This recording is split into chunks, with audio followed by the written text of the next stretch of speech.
Lo habíamos anunciado, nos acompaña aquí en el estudio el director de la Unidad de Análisis Financiero, la UAF, Carlos Pavés. Muchísimas gracias por estar nuevamente con nosotros. Buenas tardes, un gusto estar acá de nuevo. Ya conversamos la otra vez y explicamos muy bien de qué se trataba la Unidad de Análisis Financiero, pero no todos necesariamente lo tienen tan claro. Entonces me gustaría, antes de que empecemos a entrar en materia, un breve resumen de la labor fundamental que tiene la Unidad de Análisis Financiero en Chile. Nuestra función principal tiene que ver con el rol que jugamos en el Sistema Nacional Antilavado y contra el Financiamiento del Terrorismo. Esto tiene una historia más o menos larga, pero para resumirla, yo creo que hay un relativo consenso en términos de la importancia de poder tener las instituciones que sean capaces de contribuir en la identificación de la ruta del dinero proveniente de actividades ilícitas. Claro, el lavado de activos, financiamiento de terrorismo, o sea, son dos temazos. Y esto es una herramienta para poder detectar y combatir todos los delitos que están derivados de eso. Derivados de eso. Claro, porque son muchos los que se derivan de Exactamente. aquí. Y en general delitos de alta connotación, Sí, de alta gravedad, como el tráfico de drogas, como la corrupción, etcétera. Y entonces existen en cada uno de los países distintas instituciones que están a cargo de hacer lo que se denomina inteligencia financiera. Seguir la famosa ruta del dinero. Porque cuando se lava dinero, obviamente es para actividades ilícitas, como usted mencionaba, corrupción, narcotráfico, el crimen organizado. Teniendo eso claro, Carlos, quisiera preguntarle por qué entre el año anterior se vio un aumento, se vio un incremento importante de indicios de lavado de activos. Ustedes recibieron 17.417 reportes. Y quiero preguntarle, después vamos a ver en cuántos de esos, pero bueno, podríamos decir de inmediato que dentro de esos vieron indicios preocupantes, por ejemplo, en 1.279 casos. Primero, ¿cómo lee este aumento, este incremento? Porque el incremento no fue menor. No fue menor en los casos que les parecieron que realmente ya podía empezar a tener un sustento, se dice un 296% de incremento. ¿Qué pasó ahí? Bueno, es bastante relevante el aumento, es casi 4 veces lo que habíamos observado el año 2023. Y eso tiene que ver... Casi 3 veces, ¿no? 3. O sea, un 300% de aumento es 4 veces... Toda la razón, claro, 3 veces de aumento, 4 veces lo que era el año 2023. Pero en todo caso algo muy relevante, son cifras que no se ven todos los días. Yo creo que tiene que ver con dos fenómenos. En primer lugar, porque efectivamente esto va de la mano también con un aumento de la actividad criminal y de la participación de las organizaciones criminales, y eso es algo que creo que estamos todos de acuerdo que es así. Pero por otro lado también un mayor entendimiento de una parte importante de los intervinientes o de quienes participan y tienen un rol en este sistema de persecución y de análisis del Sistema Nacional Antilavado, que pasa por un mayor conocimiento, una mayor capacitación y una mayor actividad y trabajo colaborativo público-privado.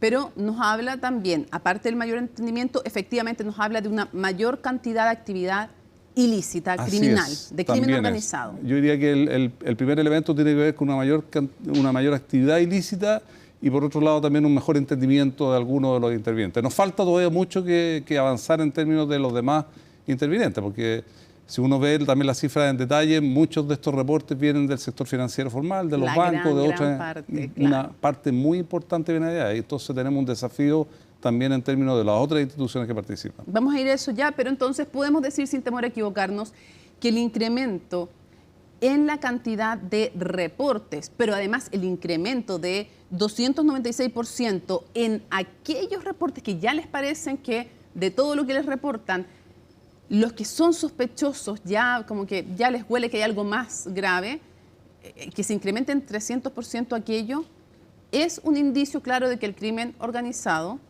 está creciendo. Así es. Ahora, exactamente en cuánto, no lo sabemos. Porque pero de que está creciendo, está creciendo. Y eso es un indicio claro de que eso está pasando. Ok. Ahora, de inmediato viene un tema, porque para ustedes comienza uno de los temas fundamentales, es, me imagino, el secreto bancario. Lo difícil que es alzar el secreto bancario, ¿es hoy día un problema para ustedes, para su trabajo? ¿El secreto bancario es un problema? El secreto bancario, el alzamiento del secreto bancario claramente es un tema muy relevante, digamos. Yo creo que si uno compara incluso a nivel internacional y ve experiencias de instituciones que han sido más exitosas, evidentemente donde se tiene esta facultad, uno puede identificar también que hay una mayor tasa de éxito en este proceso. De lucha contra el crimen de lucha organizado. contra el crimen organizado, Ya. particularmente en esta etapa de la participación de las distintas instituciones, que es la parte de análisis o de inteligencia financiera. Porque habiendo diferencia entre países y países, en el caso chileno se adoptó un modelo donde nosotros como institución especializada estamos en una etapa inicial, muy de la mano con los sujetos obligados que reportan, de manera tal de poder identificar justamente estas operaciones que pueden resultar irregulares para poder entregar datos relevantes también al Ministerio Público, que en definitiva es el encargado de llevar a cabo las investigaciones en materia penal. O sea, Chile, en comparación con otros países, es más difícil levantar el secreto bancario. O sea, yo creo que somos parte de una minoría muy claramente identificable que a nivel internacional, si uno, y lo hemos dicho en el proceso de discusión del proyecto de ley que crea el subsistema de inteligencia económica, lo hemos discutido muchas veces, hemos entregado antecedentes objetivos, somos de los pocos países en que no tenemos estas facultades. En este ámbito específico, para el la unidad cumplimiento de de análisis esta financiero, función de inteligencia. Exactamente. Para este tipo, somos de los países más inflexibles con el secreto Así es. bancario. Si uno mira a nivel OECD, yo diría que somos los únicos con Australia que tenemos este tipo de restricciones. Y en Australia también tiene otro tipo de facultades o de posibilidades de poder acceder a esta información. O sea, a nivel de eso estamos lo peor. Estamos de lo peor, efectivamente, a nivel internacional. Deben estar contentos los quienes se dedican al crimen organizado, evidentemente. Entonces, lo primero es preguntarle, porque la gente no necesariamente lo sabe, ¿cómo funciona si estamos diciendo que es difícil, que somos de los países más inflexibles? La pregunta evidente es, entonces, cuando ustedes tienen que hacer su labor de inteligencia financiera para tratar de detectar lavado de activos, financiamiento del terrorismo y, por tanto, corrupción, tráfico de droga, ¿pueden hacerlo oportunamente? A ver, yo creo que hay que hacer una precisión también para ser justo. Nosotros, efectivamente, por ley, tenemos la facultad de solicitar el alzamiento del secreto bancario. Ante la Corte de Apelaciones. Pero lo tenemos que hacer ante el ministro de la Corte de Apelaciones de Santiago. Y eso es lo que nos diferencia de los otros países. Los otros países tienen esta facultad que el Ejecutivo está buscando a través de este proyecto de ley, que es que se pueda hacer directamente con potestad administrativa, sin recurrir al menos inicialmente, a una autorización del ministro de Corte de Apelaciones. Para que sea rápido. Para que sea rápido, para que sea efectivo, para que se pueda cumplir con este objetivo. Entonces, efectivamente, a nosotros se nos dificulta mucho más, porque tenemos que hacer un proceso, primero, mucho más largo, segundo, más selectivo, tenemos que priorizar y eso genera una mayor utilización de recursos profesionales en términos de decir qué casos o qué reportes vamos a tener que iniciar como un caso específico para poder decir, mire, acá llevamos un caso sólido ante los ministros de la Corte de Apelaciones para que nos puedan autorizar. Con esta autorización de permiso ante la Corte de Apelaciones y con los pocos funcionarios que tienen, ustedes no pueden básicamente investigar todo lo que quisieran. Nosotros efectivamente no podemos investigar todo lo que quisiéramos. Y además, o sea, tienen que elegir casos, básicamente. Evidentemente, siempre hay que priorizar, pero en esto se nos hace mucho más difícil. Digamos. O sea, es más extrema la priorización. Así es. Y además, eso es lo que tenemos hasta ahora, con un marco legislativo que nos encarga una función que, si tú quieres, es mucho más reducida que la que tendríamos de seguir avanzando el proyecto de ley que nos va a incorporar o nos va a ampliar el ámbito de acción.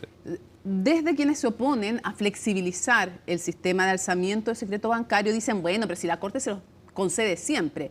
El problema entonces no es que no se los concedan, el problema es la lentitud, y entiendo que para lograr armar un caso, cuando no proviene el reporte de operación sospechosa del sistema bancario, cuando viene de otros sectores, ustedes se demoran meses en lograr tener un caso sólido. Efectivamente, o sea, yo diría que hay dos problemas ahí. Uno, efectivamente, que para llegar uno puede ver el output, la salida de las solicitudes que presentamos ante los tribunales. ¿Y es verdad que se las conceden? Y efectivamente nos conceden, nunca nos han rechazado nada. Y desde que presentamos los antecedentes, el expediente completo, hasta que nos dan la autorización, es un periodo corto. Lo que no se ve es que para llegar ante el ministro de la Corte de Apelaciones hay que preparar una serie de antecedentes para que él pueda evaluar la pertinencia de otorgar esa autorización o de dar esa autorización. Donde pierde muchísimo y eso tiempo. es lo que uno demora mucho tiempo y tiene toda la lógica de que sea así, porque tiene que ser antecedentes serios que se presenten ante el ministro de la Corte. Lo que no tiene lógica, dicen ustedes, es que se les exija ese paso. Así es. Por esta razón, por la demora que representa, pero porque además en este proyecto de ley se nos está ampliando el ámbito de funciones que vamos a tener. Y se nos está incorporando directamente participación en todo el proceso de detección de figuras relacionadas al crimen organizado.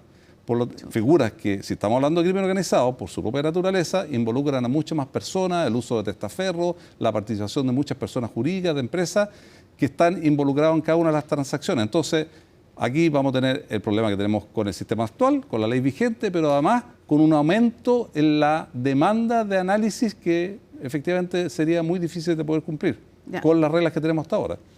Y aparte de que ustedes no pueden investigar todos los casos que debieran ser investigados, ¿qué pasa también con los que sí investigan? ¿Cuál es el problema de la demora? ¿Qué pasa con este dinero ilícito?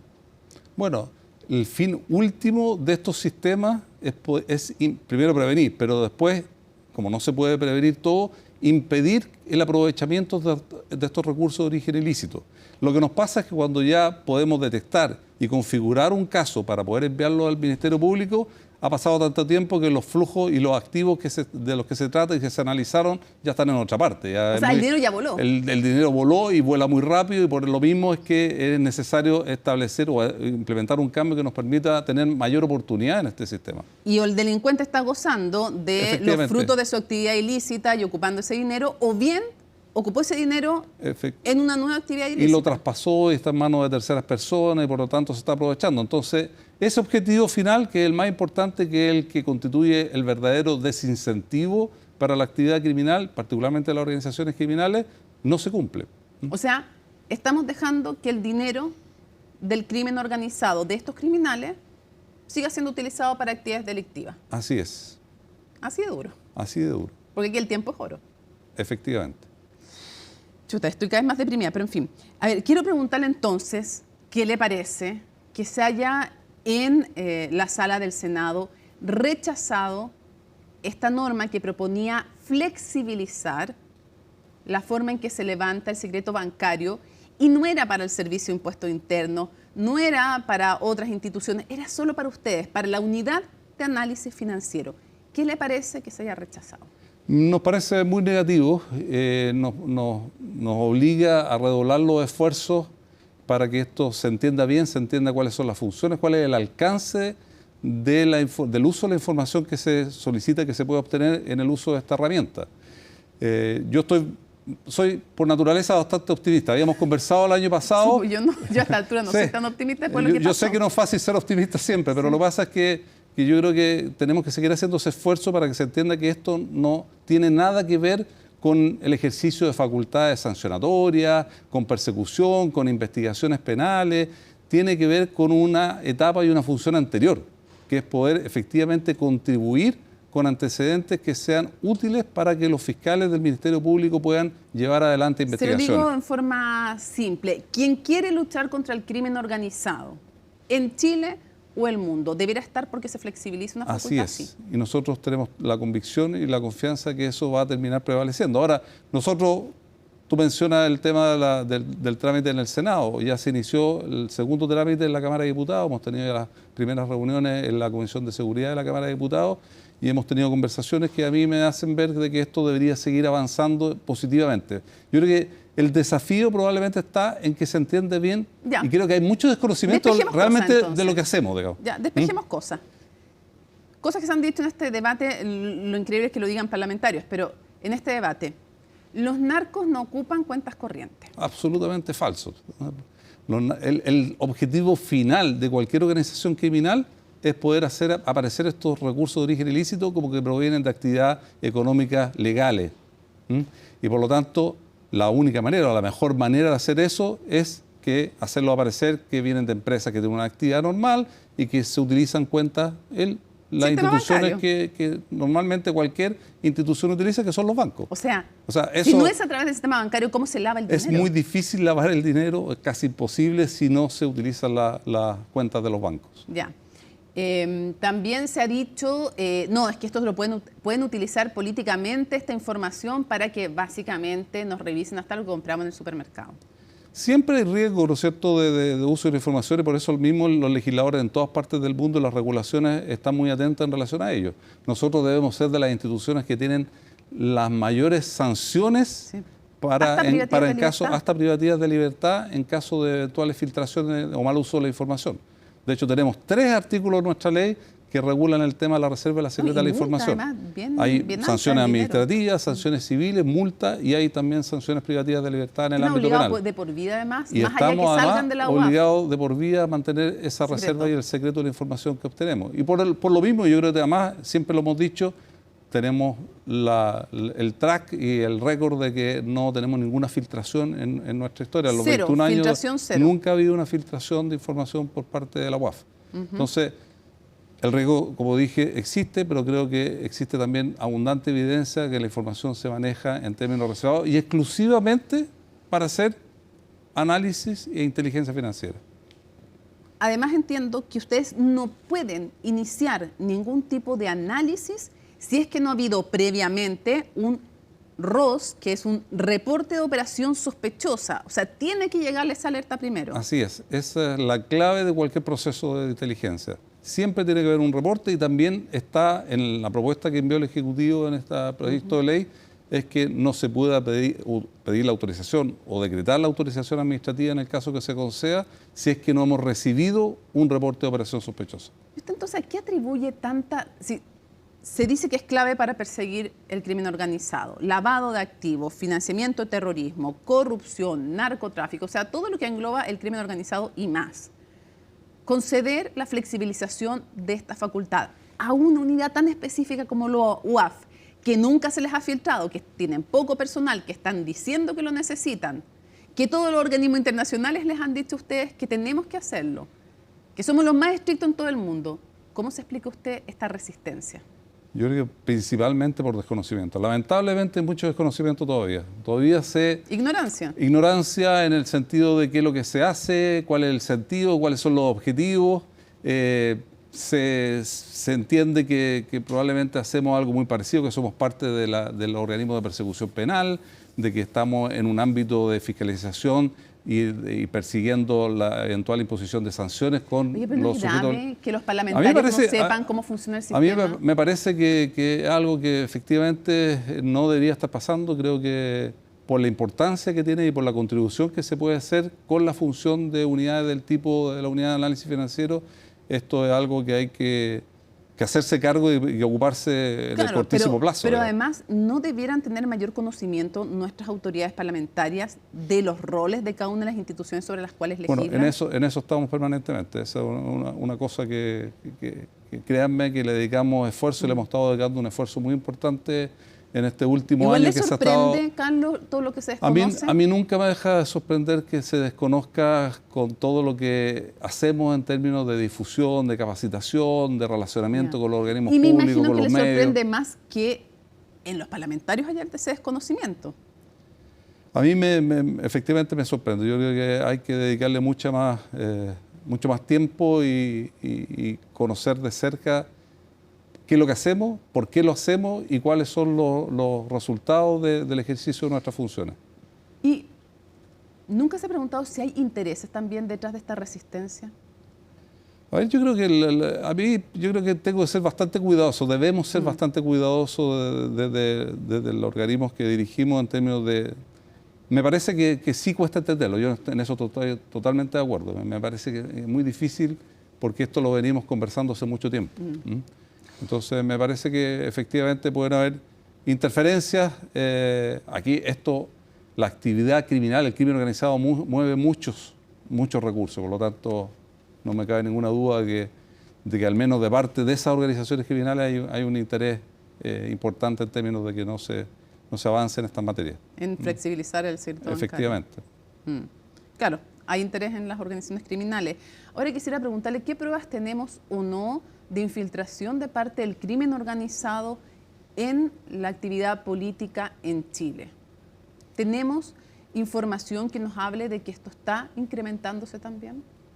Yo diría, para ser totalmente objetivo en la respuesta, yo creo que hay que estar siempre a lo que dice la data. Y la data en términos de condenas o sentencias por lavado de activos, básicamente por lavado de activos, nos muestra que hay participación importante o que hay un incremento en aquellos casos relacionados a lavado que tengan que ver con casos de corrupción o con delitos funcionarios. Hasta ahora creo que no hay evidencia suficiente, al menos en Chile, en términos de participación de actores políticos, digamos, en casos de corrupción y de lavado asociado a aquello. Pero hemos visto con preocupación, y en los últimos informes estadísticos, en las últimas cuentas que hemos dado, la información que hemos entregado, que entregamos permanentemente, claramente el tema del fenómeno de la corrupción ha ido tomando posiciones importantes. Hoy día es el segundo delito o conjunto de delitos más relevantes después del narcotráfico, temas relacionados a corrupción. Pero entonces, si en el lavado de activos el componente corrupción se ha incrementado, que tiene que ver con funcionarios públicos, entonces esto quiere decir que hasta ahora sabemos que hay más corrupción en la actividad pública, pero no necesariamente si es que está vinculado al crimen organizado. Así es. Ya. Pero eso es lo que hemos visto desde el punto de vista de los datos que manejamos. Hay más sentencias por condenas que tienen que ver con lavado de activos. Esto viene con desfase porque los procesos penales demoran y por lo tanto la última información que tenemos con sentencias hasta el año 2022, 2023 son de casos que se iniciaron obviamente 3, 4 años antes que eso. Pero hay data que nos diga que han aumentado la cantidad de condenas por casos de lavado de activos y corrupción de funcionarios públicos. Eso es. Eso sí ha aumentado. Eso ha aumentado en forma significativa y por otro lado tenemos la evidencia internacional. Y esto no es ninguna novedad, digamos. A nivel de la experiencia de países que han enfrentado este fenómeno y este problema del crimen organizado desde hace muchos más años, el componente de corrupción y la intervención de las organizaciones criminales en el aparato público a todo nivel es un tema muy relevante. O sea, uno puede decir que no sabemos todavía en Chile qué grado de penetración tiene el crimen organizado, pero sí sabemos que donde hay mayor corrupción, de lo cual ya tenemos constancia, es más fácil que penetre. Así es. O sea, es más fácil... Podemos decir eso y podemos decir que para que el crimen organizado avance, necesariamente siempre tiene que haber fenómenos de corrupción de la mano. De todo el aparato público, si no, no avanza. A todos los niveles, claro. El 62% de las condenas que tienen que ver con temas de lavado de activos o financiamiento de terrorismo usaron información de la Unidad de Análisis Financiero. ¿No es ya razón suficiente como para reconocer la importancia del trabajo que ustedes hacen y de las peticiones que hacen? Como por ejemplo, no solamente los secretos bancarios, sino que de la importancia de fortalecer la UAF. Absolutamente. Y al menos en esa parte, todo, porque el proyecto de ley es bastante más comprensivo y involucra varias materias más, aparte de lo que es el alzamiento del secreto bancario, se avanzó bastante y fueron aprobadas yo diría que todas las demás disposiciones que buscan fortalecer la actividad de la Unidad de Análisis Financiera. Desde el punto de vista de facultades, de los procesos sancionatorios, de la fiscalización, de avanzar, por ejemplo, a propósito de los temas de corrupción, en el rol que juegan los organismos públicos como sujetos obligados también a reportar operaciones sospechosas. Voy a preguntarle eso. Antes de eso, ¿dificulta la capacidad de colaboración con otros países cuando sabemos que el crimen organizado es efectivamente transnacional, no se queda en un país? El hecho de que sea tan estricto Chile, usted me decía, es más estricto que cualquier país de la OCDE para alzar el secreto bancario. ¿Esto hace más difícil que ustedes puedan pedir y entregar información a otros países? A ver, todos estos sistemas de colaboración internacional parten de la base del principio de reciprocidad. O sea, en la medida que uno tiene menos posibilidades de colaborar con los pares a nivel internacional, también se dificulta la posibilidad de recibir colaboración de esos mismos organismos.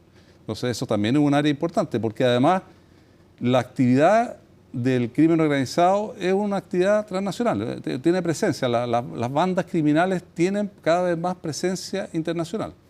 No solamente porque están lideradas desde el extranjero muchas de ellas, sino que también porque las mismas locales tienen contactos cada vez más intensos con las organizaciones internacionales. Entonces, la única manera de poder tener un trabajo efectivo que aumente estos números que recién comentaba en términos de lo que significa el aporte de los informes de inteligencia para los procesos de investigación penal, nos vamos a ir quedando atrasados en ese sentido. Y nosotros estamos más estrictos que Suiza, que ya es como el icono del... ¿Estamos más estrictos que Suiza? Y así todos más estrictos que Suiza también. Que es como el icono del secreto bancario. O sea, como que uno tiene casi que el imaginario de las películas de Suiza. Efectivamente, si uno mira lo que ha sido el desarrollo de la institucionalidad a nivel global en los últimos 15 años, nos vamos a dar cuenta que muchos de esos países que uno identificaba como centros de reserva de información financiera, hoy día ya no lo son.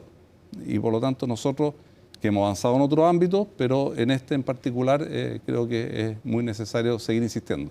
O sea, que es una forma diplomática de decir que nos estamos quedando atrás. Trato de ser lo más diplomático O que sea, pueda. ya estamos atrás, digamos, no tenemos para qué quedarnos, ya estamos Así es. cada vez más atrás. ¿Usted esperaría que los empresarios estuvieran pidiendo justamente que se flexibilice el secreto bancario en vez de estar pidiendo que no se haga? Yo creo que eso ya está pasando. ¿Está empezando a pasar? Está empezando a pasar. De hecho, Es Rosario bien- Navarro acá nos dijo que está de acuerdo con el proyecto. Así es una cosa bien sintomática. Yo, con mi experiencia en otros organismos reguladores, no es primera vez que lo estoy observando. ¿Y O por sea, qué será que está pasando eso, que se están porque- plegando más porque los somos- empresarios, porque somos- incluso antes que los políticos, a pedir que se flexibilice? Porque afortunadamente dentro de todos estos procesos se empieza a adquirir conciencia de lo que significa estas restricciones, estas limitaciones para colaborar con los demás países. Y eso pasa a nivel público, pero también pasa a nivel privado.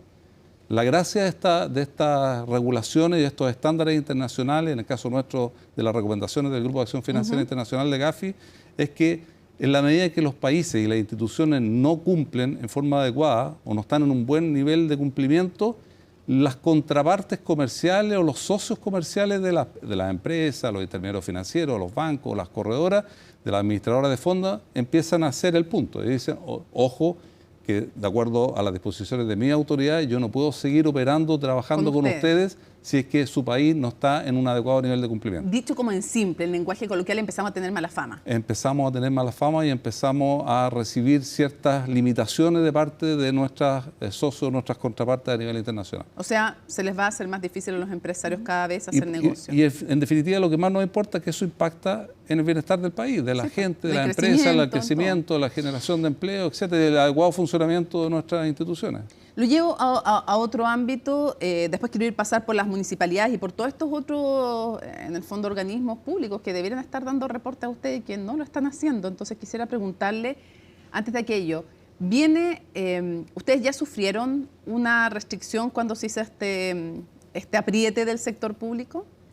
Como todos los demás servicios, organismos del sector público, efectivamente tuvimos una reducción presupuestaria a fines del año pasado o principios de este año. ¿Le puede contar a la gente cuántos funcionarios tiene la UAF? Nosotros tenemos una dotación autorizada de 83 personas. Desde el año 2015, que se hizo un aumento importante, hasta el año 2022, que 83. hemos logrado, entre 2023 y 2024, logramos incrementar en 11 personas la dotación. Es que cada vez que usted lo dice me parece un escándalo, porque uno piensa, una consultora tiene 1000 y tantas, una consultora privada tiene 1000 y tantas personas. Estoy pensando en las 4 grandes, en el fondo, en Chile tienen 1000 y tantas, una consultora privada, y ustedes tienen 83. 83 personas, y efectivamente yo creo que es un ámbito que se debería reforzar, pero también hay que tener Va a volver a ser presente... optimista. No, yo Es soy que quiero preguntarle si es optimista sobre otra cosa antes. Ah, bueno, por favor. Es que va a venir un nuevo ajuste del sector público. ¿Les va a tocar también?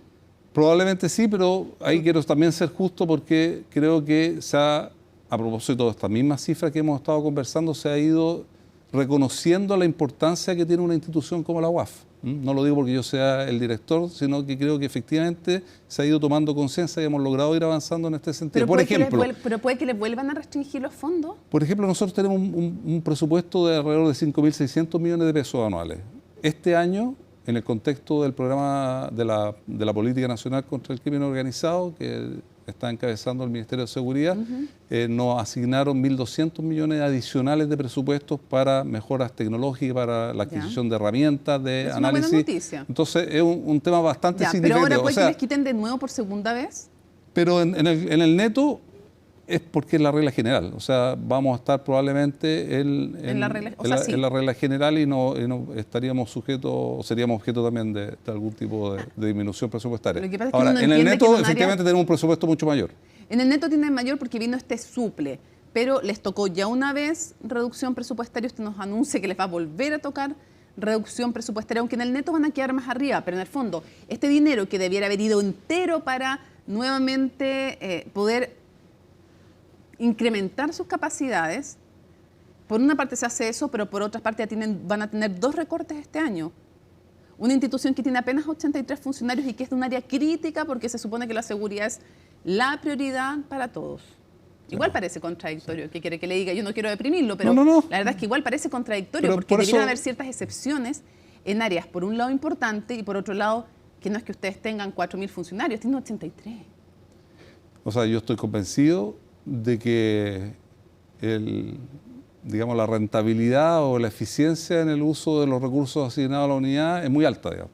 O sea, En un área crítica. con lo que nos además. otorgan por ser un área crítica, hacemos mucho con los presupuestos que tenemos. Pero también entiendo que hay restricciones generales y que eso nos afectan. Ahora, para que la gente lo entienda bien, o sea, en términos de cifra, alrededor la reducción en nuestro presupuesto significó alrededor de 180 millones de pesos menos, en comparación con los 1.200 millones de pesos adicionales por efectivamente ser reconocidos como una institución crítica desde el punto de vista Ya. del combate del crimen organizado. Y ahora vamos O a sea, ver cuánto más les cortan. entonces yo creo que No sabemos. en Hoy definitiva, usted ya sabe cuánto a más. nosotros todavía no se sabe, nos parecería que efectivamente los montos invertidos en la UAF, probablemente esto lo dicen todos mis colegas de los distintos organismos públicos, pero estamos convencidos que es dinero muy bien invertido, digamos. O sea, pero no todos están en la persecución del crimen organizado. Y nosotros vamos a seguir insistiendo para que nos sigan fortaleciendo. Yo creo que es una muy buena inversión los dineros que se destinan a la unidad. Lo conversamos la vez pasada que las municipalidades tienen que voluntariamente entrar a este registro como todas las instituciones públicas. O sea, tienen que registrarse, por decirlo en simple, ante la UAF. Siguen siendo, no es obligatorio el registro y mientras no haya registro no tienen que enviar operaciones sospechosas. Y sabemos de la cantidad de casos que hay de temas de corrupción relacionados con las municipalidades. Estamos hablando recién del peligro de infiltrar la política de parte del crimen organizado. Entonces le pregunto, ¿siguen siendo apenas 80 las municipalidades Un registradas? poquito más de 80. Hemos Pero logrado, estamos bastante lentos en términos de la incorporación de municipalidades, que es un sector que efectivamente es bien relevante. Y eso es preocupante, me imagino. Eso es preocupante y también de otros sectores. Yo creo que ahí eso ¿Pero quedó mal la ley? Porque, ¿cómo en el fondo dejan como voluntario registrarse y si no te registras no tienes que reportar? Yo Entonces, creo que es como necesario letra muerta. reforzarla. De hecho, es uno de las materias que están contempladas en este proyecto de ley. Digamos. Tanto De inteligencia desde el punto de vista de financiera. inteligencia como en el proyecto de ley de integridad municipal que se está O sea, no también se está debiera ser discutiendo. voluntario el registro, sino que debe ser obligatorio para que el reporte sea obligatorio. Así es. Ya. Y de hecho hemos estado conversando también, este es un tema que lo abordamos permanentemente con la Contraloría General de la República, entre otros organismos, y hemos estado trabajando en ideas, iniciativas que permitan fortalecer esa parte del funcionamiento del sistema. Se nos va acabando el tiempo, pero quisiera preguntarle, hay 20 sectores que no son los bancos, porque ustedes tienen 55 sectores de actividad económica que tienen que obligatoriamente reportarles a ustedes estos reportes de operaciones sospechosas, ROS. Pero entiendo que hay 20 que no están reportando. Hay reporte cero en los últimos 5 años de 20 sectores de actividad en el fondo que debiera actividad económica reportarle a la unidad de análisis financiero.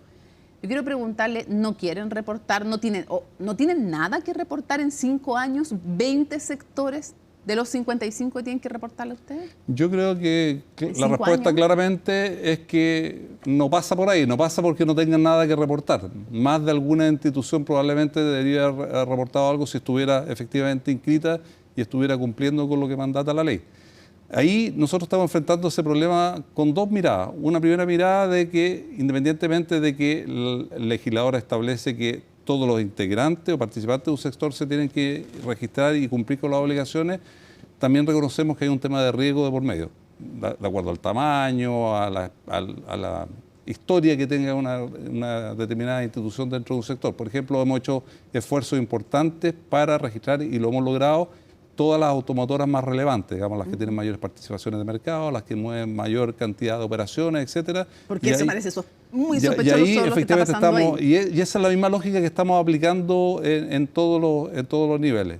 Y también reconocemos que hay brechas en la ley o oportunidades de mejora que también estamos recogiendo con estos proyectos de ley. Por ejemplo, la facilitación de los procesos sancionatorios para hacer efectiva la responsabilidad que tienen estas instituciones para registrarse. Hoy día, si no se presentan y no hacen una solicitud de registro, no tenemos cómo saber dónde están. Debiendo de sanciones más fuertes. Efectivamente, estamos aumentando las sanciones, estamos mejorando las potestades que tenemos para efectos de poder hacer cumplir esta obligación. Pero no quiero dejar de enfatizar el otro aspecto, digamos, que en el sentido que a pesar de que la obligación es general por sector, nosotros estamos haciendo un esfuerzo y lo hemos publicado, lo hemos divulgado así, que estamos enfocados en aquellas entidades que representan un mayor riesgo en cada uno de los sectores. Cierro preguntándole, año 2024, 17.417 reportes que tiene que analizar, aparte de harta otra pega más, un equipo de 83 personas que le incrementan los recursos, pero por otro lado, en el contexto del apretón de todo el sistema público, también les bajan. Igual quedan con un neto superior. Pero quisiera preguntarle a usted, con 17.000 reportes, y después de ellos ustedes encontraron 1.279 que eran bien sospechosos, o sea, aquí hay que ponerle ojo. Quiero preguntarle, ¿qué es lo que más le preocupa hoy día al director de la Unidad de Análisis Financiero? Porque al comienzo me decía, este incremento de 300% en los reportes sospechosos, en los que del total decimos, sí, estos son sospechosos, aquí hay algo raro, ¿de qué nos está hablando? Y quiero entonces preguntarle a usted una reflexión final sobre qué tan grave es la enfermedad del crimen organizado en Chile. ¿Qué es lo que más le preocupa a usted como director de la Unidad de Análisis Financiero? ¿Qué está enfrentando Chile? Y si tiene conciencia del país. Con un título, yo primero diría que estamos muy lejos de poder abordar lo más relevante siquiera de todas las operaciones irregulares y la actividad del crimen organizado.